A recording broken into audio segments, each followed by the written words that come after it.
Can we hear from United Ola Victims Movement? We have with us Ms. Kikay Bautista, who is with us today. Ma'am, good afternoon. You have the floor, ma'am.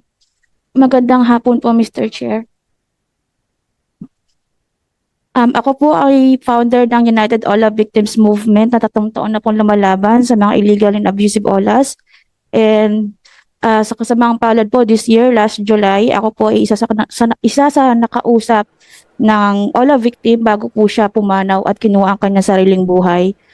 Iniwanan niya po ang kanyang 10 years old na anak at ang kanyang pamilya po, dagawa po ng depression po at pang-aabuso po ng Ola sa kanyang trabaho, pamamahiya sa kanya at mga banta po. Sinubukan po namin ang lahat na maibigay sa kanyang tulong at suporta po.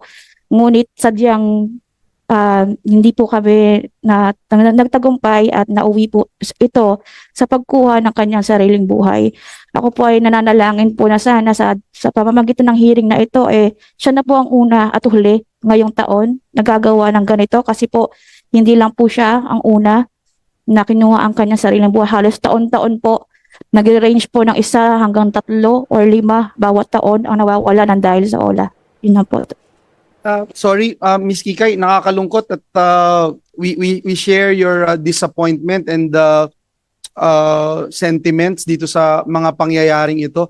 If I may lang, kung po pwede, paki-share mo nga sa committee na ito yung eksperyensya ng mga biktima when it comes to harassment, intimidation, yung mga reputational shaming na ginagawa nitong mga online lending apps, just to give us a clearer picture paano natin matutulungan ang mga biktima, ma'am?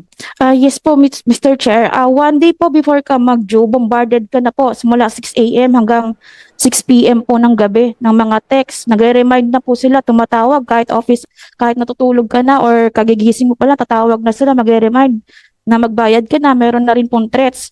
Once po nag-overdue ka at nagbibigay sila ng palugit, say for example po, kailangan 1 p.m. bayad ka na. Pag lumagpas ka po ng 1 p.m., dun na po haharasin ang iyong mga contacts. Tatawagin ka na nilang scammer, magnanakaw, may malalang sakit, at kung ano-anong paninira po.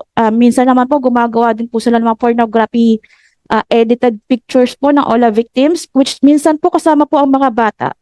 Ang nakakalungkot po dito kasi nasama nila mga bata. Nagkapaglinis po kami ng GC na sinama ang kanyang mga 2 years old at 1 year old na baby.